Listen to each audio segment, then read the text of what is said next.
Boa tarde. Mais uma aula, então, de História. Vamos utilizar o livro, da páginas 24 a 27, o caderno de atividade da página 9. Então, vamos falar um pouquinho aqui, gente, sobre os moradores da cidade. Quem são esses moradores, né? Quem são as pessoas que vivem na mesma cidade que você? Será que todas elas nascem nessa cidade? A gente já sabe essa resposta que é não.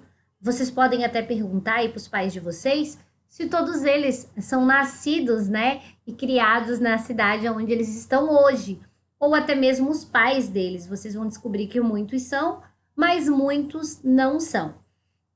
Por quê, pessoal?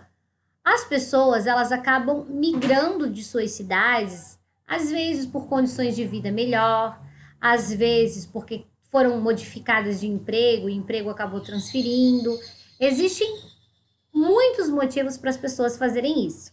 E acontece, é bem normal, bem natural. Então, nas cidades brasileiras vivem pessoas de diferentes idades, né? Crianças, jovens, adultos, idosos. E vivem também pessoas com diferentes aparências e sotaques estrangeiros que vieram morar no Brasil. Cada pessoa contribui com sua história de vida, seus conhecimentos e suas habilidades para que a cidade seja um lugar de convivência, de troca de experiência, de respeito entre todos. Isso cabe a tudo que a gente vem falando em geografia, a questão do respeito, a questão da união. Quando nós estamos vivendo juntos, nós temos que saber respeitar as diferenças. Até porque essas pessoas, elas têm muito a contribuir com nós também para a nossa cultura. Porque o nosso povo, o povo brasileiro, ele é um povo miscigenado, né? Desde o descobrimento do Brasil, que foi agora até comemorado a data do dia 22 de abril, desde então do descobrimento do Brasil aqui pelos portugueses, porque os índios já moravam aqui, desde essa época, muitas foram as misturas de cultura no Brasil, com a vinda dos escravos, os indígenas, portugueses, europeus. Muitas foram franceses, holandeses. Então, nós sabemos, né, que realmente existiu muita mistura. Então, pessoal, cada um desse povo que aqui foi chegando, eles contribuíram de alguma forma para a cultura que nós temos hoje, para nossas etnias. A população brasileira, então, ela é formada por mais de 200 milhões de pessoas. E essa população pode ser distribuída em diferentes faixas de idade, que são, né, crianças, idosos, jovens. Vamos observar esse gráfico aqui abaixo. Então, aqui nós temos 4 faixas etárias, né? De 0 a 9 anos, de 10 a 19, de 20 a 59 e 60 anos ou mais. E o gráfico, ele vai trazer números aproximados. Então, ali, ó, nós temos aproximadamente de 0 a 9 anos, 30 milhões de pessoas. Um pouquinho mais de 30 milhões ali, né? Eu acho que nem chega a 40. Nós temos de 10 a 19. De 20 a 59 anos, nós vamos quase chegar a 120 milhões. Não chega, fica ali no meio termo, entre 90 e 120. Uns 105 milhões de pessoas por aí, aproximadamente. E 60 anos ou mais, menos de 30 milhões. Essas informações é muito importante para vocês responderem a essa atividade. Observe o gráfico da página anterior com atenção e responda as questões. Em qual faixa de idade você situa nesse gráfico? Que quantidade de pessoas essa faixa de idade representa? Somando a primeira e a segunda faixa de idade, então, né, começando ali do 0, tá, gente? A primeira, a segunda, vocês vão somar aproximado, porque o prof já falou que não está exato. E lembrando, como são ali números exatos, vocês podem tirar esses zeros de trás e trabalhar ali só com 30, 60, 90, 40, dependendo ali de como vocês vão interpretar esse gráfico. E depois, vocês vão dizer se a soma dessas duas faixas etárias representa o maior segmento. Como assim, prof, segmento? Se é de 0 a 9 anos, de 10 a 19, de 20 a 59, é o maior segmento juntando os dois ou não? Tem um ainda que é maior. E vocês vão explicar. Falando um pouquinho rapidamente, gente, nas cidades também encontramos, né, com a convivência das pessoas, um problema enorme, que é o lixo. O lixo, ele vem sendo um problema de todos, porque a poluição, ela não é para um só, né? A poluição do planeta, num modo geral. O lixo, gente, é produzido toneladas, né, de lixos por dia em todo o Brasil.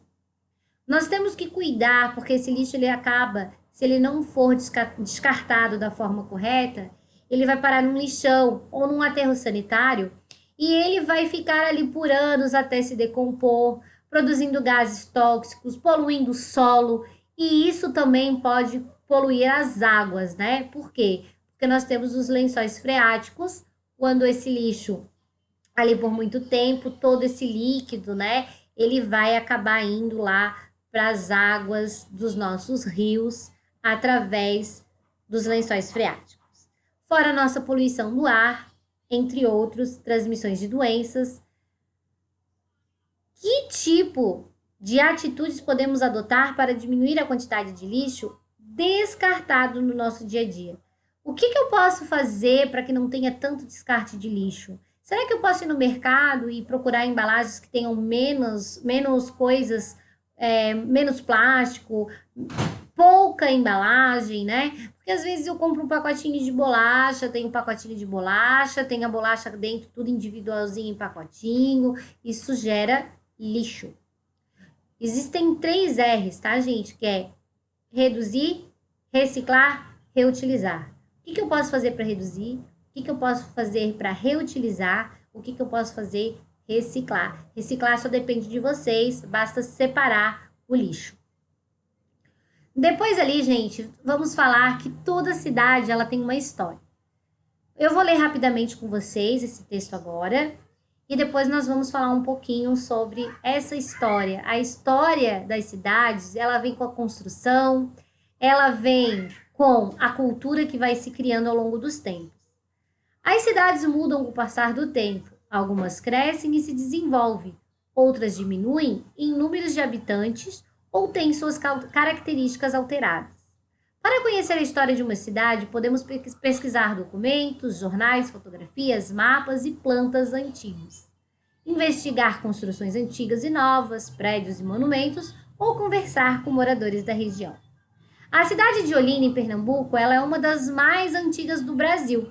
O povoado ele teve início há cerca de 480 anos, logo após os portugueses chegarem ao território que hoje forma o Brasil.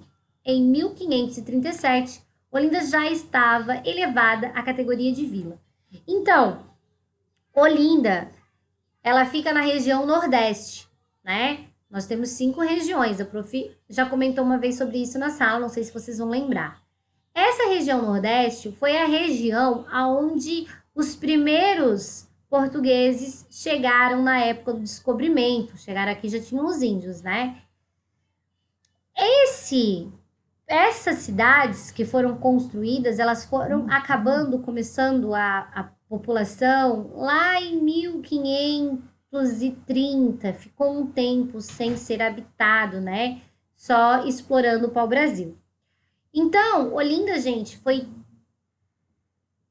480 anos de história. Então, assim, é bem antiga, é uma das mais antigas aqui do Brasil e ela vem trazendo histórias. Que histórias são estas? As construções, né, que foram feitas, como ele falou ali, documentos, artigos que foram publicados, jornais. Para defender o local de ataques externos, os portugueses ergueram um sistema de fortes em torno das praias. Era uma construção murada e cercada por canhões, com a função de defesa contra invasões de vilas e cidades no litoral brasileiro. Gente, é muito importante saber que essas construções, elas eram feitas assim para o mar, virada para o mar, já que antigamente, né, a única forma de chegar nas cidades era por embarcações. Contudo, isso não impediu que os holandeses invadissem as cidades em 1630. Em 24 de novembro de 1631, os holandeses se incendiaram a cidade após retirar os materiais nobres das edificações para construir suas casas no Recife. Então, sofremos invasões e acabamos perdendo um pouco da nossa história, porque acabou sendo incendiado algumas coisas que já tinham sido construídas. Olinda precisou ser reconstruída, porém edificações do tempo dos holandeses ainda podem ser vistas na cidade.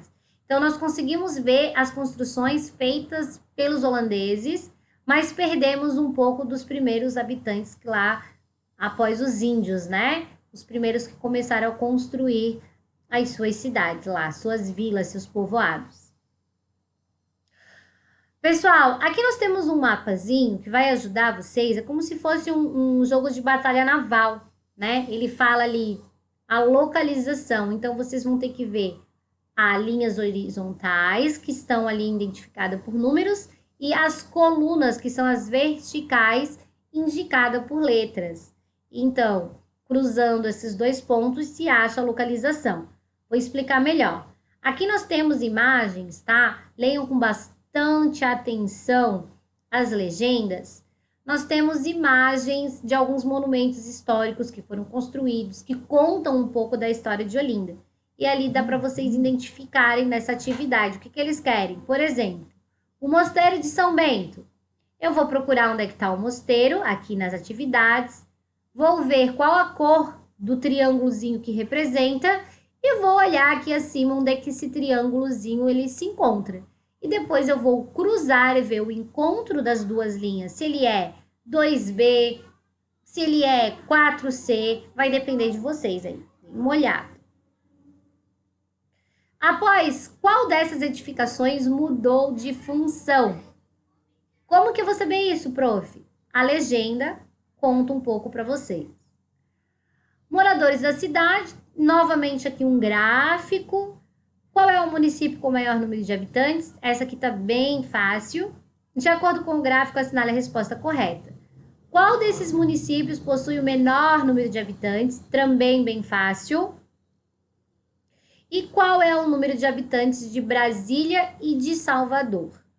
Bom, pessoal, lembrando que aqui nós estamos trabalhando com números grandes. Lembra que a professora falou que a cada 3 ordens muda a classe, né? Então, as 3 primeiras ordens, contando de trás para frente, é a das unidades simples. Mais terceira ordem, vocês vão ler como milhar. Saiu do milhar, vai para o milhão. Então, aqui nós estamos trabalhando com um número que representa milhões, certo? Então, ali, só para vocês saberem. O primeiro ali, São Paulo, 12.106.920. Rio de Janeiro, 6.520.266.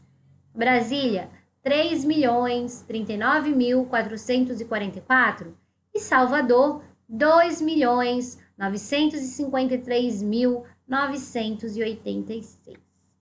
Bom, pessoal, uma ótima atividade. Qualquer coisa é só procurar a prof. Um beijinho. Tchau, tchau.